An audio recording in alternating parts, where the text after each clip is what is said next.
So I think it was a means in a way to both set the stage for the kind of guy this guy is and the sort of dirty criminal world and landscape he's playing in. And at the same time, it's a test.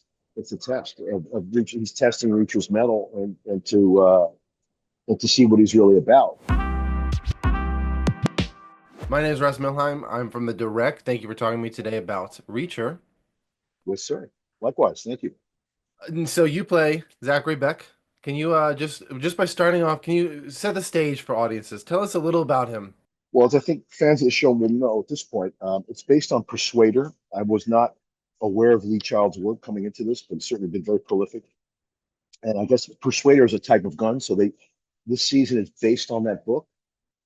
Zachary Beck on the surface is a rug importer exporter with a company called Bizarre Bazaar, but that is ostensibly his cover because in reality, as we're going to find out, he's operating within a criminal network of guys and he's trying to make good and he's trying to rise in the ranks. And it's interesting, although he's living like the Great Gatsby, we know something's awry here. Something's not lining up, as it were. So what's really cool about the role is, and this is something I spoke to Nick about, there's a lot of room for play for me. As I said, Zachary is this guy working with these bad guys, and I don't want to give away too much, but he's operating within a criminal network. Let's just leave it at that. And not to just relegate it to a B storyline, but the B storyline, if I may, is one about his relationship with his son, and that's also kind of our way into the story. Richard Beck comes into cross paths, if you will, with Reacher at the beginning of the season for us. And again, without giving away any spoilers, that leads to him introducing Reacher to my character. And what unfolds from there is a really powerful, interesting season. I mean, there's a lot of action. There's a lot of really interesting, cool, fun stuff that happens. But I think in terms of his character, he's a guy who is on one hand, he's hustling. He's working with these guys. He's obviously, a criminal. Let's just put it where it is. But the relationship with the son is really interesting. So the dark side of him is how I think he figures into this other group of guys, and that's sort of the main thrust of the season, and how Reacher is sort of playing both sides within that world. But the story with the son is really interesting too, because then you find Zach in a situation where we learn that he's estranged from his son, or vice versa, and his son there's a sort of disconnect between them, which Reacher in part helps to kind of rebuild. But it's a really interesting role for all these reasons. There's sort of a dark and light side to him, like every human, I guess. But we got to explore it in this season. So there's the action and there's the main thrust of the storyline that unfolds, and there's also this really interesting dynamic between Zachary and his son Richard as he's trying to sort of make amends with him and learning to forgive himself and learning to sort of redeem himself in his son's eyes. Yeah, the son is a very unique part of your story because the show is putting you out as this big bad, but you very you very clearly care about your son. And I think that creates a really interesting dynamic, both within you and your son, but then also with everything happening with Reacher. Thank you for that, because I'm assuming you've seen it. I haven't seen Yes. this season, so I Yes. appreciate it. Thank you. I hope it works. Great. Now, Beck, when Reacher comes into Beck's life, he does his research, yet despite everything he learns, he still opens the door for Reacher. He still gives him a chance. Why do you think that Reacher's history doesn't give him doesn't give Beck any pause? I think for the aforementioned reasons we spoke of, I think that if even if he's not fully conscious of at that point, I first of all he's in a predicament, so he needs additional support and help. But I think for the reasons that unfold, like you said, in that dynamic with the son, he sees it, I think, as a means to both protect and maybe nurture a better situation with his son in the future. And I think that's a place that we get to, I think, hopefully by the end of the season, when we realize that, all the skeletons come out of the closet, you realize, though there's damage that has taken place, obviously, to their father-son relationship, that he's he's yearning both for self-forgiveness and for a connection with his son again. And I think those are really powerful ideas. So for all of the reasons that and the things that we've spoken about, Russ, it made it a really compelling and interesting role for me, because I could be a bad guy and at the same time, all of that is colored by the fact that deep down there's damage there with the son and that he's really looking for redemption with his son. I want to talk details about that very premiere episode. You have you have this really crazy kind of Russian roulette scene with Reacher as kind Mm. of like to prove his loyalty and commitment. Yeah, and Reacher even does it several times. I just wanted to ask you, can you explain how why Beck feels this is a good tradition? I can only imagine it backfires quite often. And it's replete with irony and puns. Yeah, exactly. Backfire. Um, I can't speak for Nick Santora and certainly or Lee Child, but I can say this, Russ. I think one of the things I've learned with good writing and trying to study it, and as a writer myself on it, the rule of conflict, right? And that conflict is key, obviously, to any story.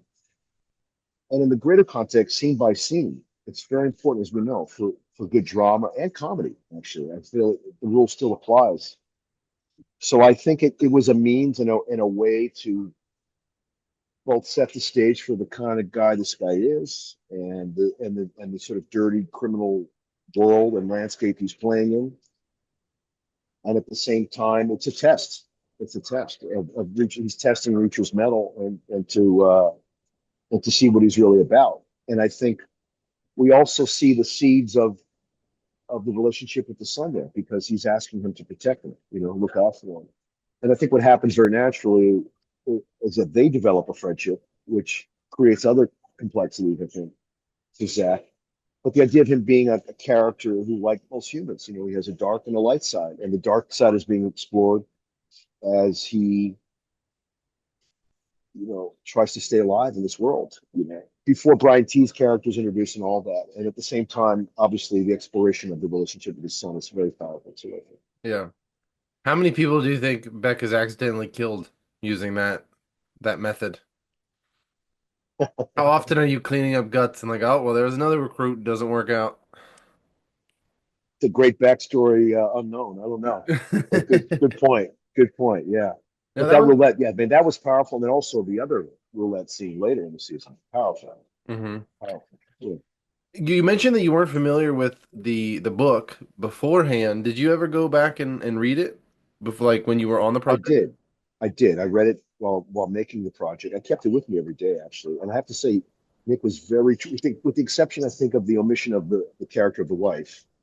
Um, and obviously, in an 8 episode season, you're not going to have everything in there. But I think there are large portions of the novel that have been excerpted that became, season 3 here. But I also have to say, shout out to Lee Child. I was really impressed by his writing style because I think those books give you a very personal sort of, sort of inner voice for Reacher. It kind of comes alive in those books. It's really interesting. And I think that there's a lot to be said of his character. He is a sort of nomad. He has this military background. It's kind of reminiscent of a lot of the sort of anti-heroes of the 70s that I watched as a little kid, like Billy Jack or these guys, or, even the Bronson Rolls. He's a one-man army, and he's a sort of an anti-hero of sorts. But there's another layer to it too. I think Rick Allen does a great job with it. There's almost this childlike quality at times that you see peek through in Reacher, because certainly he's got great eyes and great vision, and those books detail that. You're kind of seeing his world literally through his eyes. So his sense of detail and his attention to detail is impressive. But I think Alan does a great job in coloring it in many different ways. Not just the folking, the hulking do-gooder. You know what I mean? He's really a good actor. He's done a nice job with it. So his decision-making power, he's sovereign in all his choices. Everything's coming from the hip. He's shooting from the hip at all times. So it's interesting. It's a really interesting role. But I think I also like those aspects. There's certain scenes where I noticed that Alan was doing that. He plays it with almost like I don't know, just an earnestness and sort of a childlike thing. It's like you can just see it a little bit, beneath the surface, which I think is interesting. So It's a great show to be a part of. I had a lot of fun. No, I wanna switch topics on you real quick. Sure, man. You were also in Halloween Kills. I wanted to ask you how you feel now, 4 years later, with how your story wrapped up with your character. Like, how do we feel 4 years later? Are we still happy about it? Is there more that you want to do? Well, I have a number of things to say about that. I have to first say, on a personal note, I don't think I've ever been more pumped up or excited for the release of the film than when I took part in that. We shot it in 2019. I, I have a lot to say about it. I mean, first of all, let's address the Evil Dies Tonight thing. Yeah. For all those out there, all the horror fans and diehards out there, I loved all the memes, by the way. Santa flies tonight, pumpkin pies tonight. But that was hilarious. No, look, I think as an actor, it's so funny. I often reset myself when I catch myself complaining or I'm, whatever. I might have an off day and I'm whining about whatever shit might come up. The idea is I do make believe for a living. Let's call it what it is, right? Mhm. But there's an interesting dichotomy there because as an actor, you have to be believable. So it's almost like a misnomer for the profession, like act like this, act like that. In reality, you want to be as real, hopefully, as you can. So now, Tommy Doyle, in that context, and having said that, when I got to the set, David Gordon Green was like, "Yo, you're the hero of the movie, Mike. You got to just." I was like, "What?" He just started really encouraging me in a cool way because obviously Tommy's character leads all the locals in the town of Haddonfield against Myers. But look, I knew the end result, right? You can't win in a horror film because the hero is the villain, right? Everybody wants to see the hero slay and kill everybody in his path, right? But again, back to the make believe aspect of it, you have to treat those circumstances as if real, right? So in the making of it, I was just so gung ho. I was so pumped up about what the role was, what it represented, and knowing the context of the story, who he was to Jamie's character.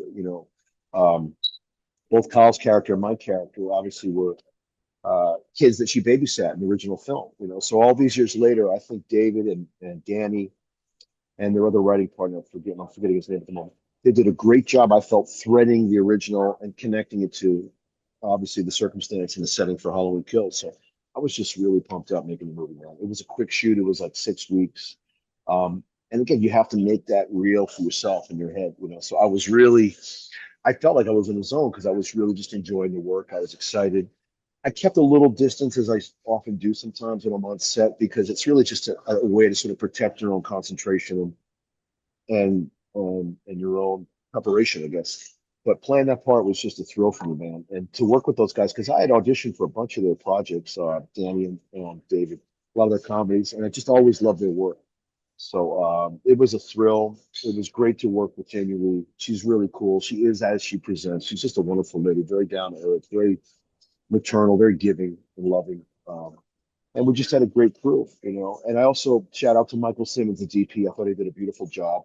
He was really studying Dean Cundy's work shot for shot to make sure that it was consistent with the original. And so just from soup to nuts, Russ, it was just a great project. One of the highlights of my career, man. And I was honored to work for Universal again. That's where I Yeah. got my career started, man. It was fun. The Halloween franchise is known for timeline resets. If they were to start up a new series of movies, what would you like to do alternatively as Tommy? Do you have any dreams there? I think Tommy's going to have to put his bat down because I'm 56 now. So maybe Son of Tommy takes Yeah. on the Son of Myers. We got something there, Russ. Let's write it. All It could right, be in let's do it. development. All right, let's call Jason Blum. No, man, I'm not. Oh, that's a great idea. I mean, look, who knows, man? Who knows? I mean, the fact that again, I was just happy to be there. I mean, I have great respect for Jason Blum and how he built his business before he was obviously absorbed and was purchased by Universal. This guy had a real vision. I worked for Roger Corman years ago, and I think there are parallels between the early career of Jason Blum and Corman. He really built a business as a producer. Now, this is just producer stuff, just really bringing in movies for a certain price, doing a certain type of genre, doing great stuff. Um, and then next thing you know, it's a universal company. So I thought he did a great job. Like I said, I was honored to be a part of it, to work with those guys. I love David Gordon Green. I got to tell you, there are aspects of his character personally that remind me so much of John Hughes. Just a loving, affable, fun guy, total collaborator, total free spirit, totally approachable. And like John, I think he makes the performance with each of his actors. I saw this a real collaboration. He's always there for you. This isn't a guy who's like at Video Village, cut, we got it. He's like on his feet, in his shoes, right there with you. And just a wonderful guy to work with, man. And I love Danny McBride. Danny was not on set much because he was overseeing their other production of The Righteous Gemstones, which is a great show. But I got to tell you, just going to that part of the country, I have great respect. When I met with David, he told me that years back in 2019, when I first sat down with him, they had just recently moved. And by that, I mean David and his family, Danny and his family had left LA. They went back to the South where they're from. And I think for all those reasons, I have great respect for those guys. They have a great sense of loyalty. They're really loyal to their crews that they work with. I love that they try to set up shop like Lucas did in the 70s. Like, I'm going to go over here now and do my own, we'll do our own thing. But they're just wonderful guys, man. They were a lot of fun to work with. And yeah, man, Halloween Kills is one of the highlights. And I saw those fucking memes. Honestly, I think I was hilarious. I loved it. And by Yeah. the way, if I could just one more note about Evil Does tonight, it was so funny on set. It seemed like a more dramatic choice, and in the film, some people bash that. Horror fans, they hated that aspect of it, but that's okay. They're still talking about it, you know. But I thought it was cool, man. Every aspect of it. Sadly, the gentleman, forgive me, maybe you can insert his name later. What's his guy's name? The actor that played the man in the insane asylum who jumped out the window. He didn't live to see the film. A wonderful guy. We got to get to know each other and know each other a bit. But yeah, just a great experience, man. You know, and again, it wasn't a lengthy shoot. It was pretty quick. It's 5 or 6 weeks, you know. And, I had a good heft because I was eating all that southern food, man. So I got to the set, I'd shaved my head, and I told you, David Green shaved his head too. And then, yeah, man, that was a lot of my prep, just eating good southern food.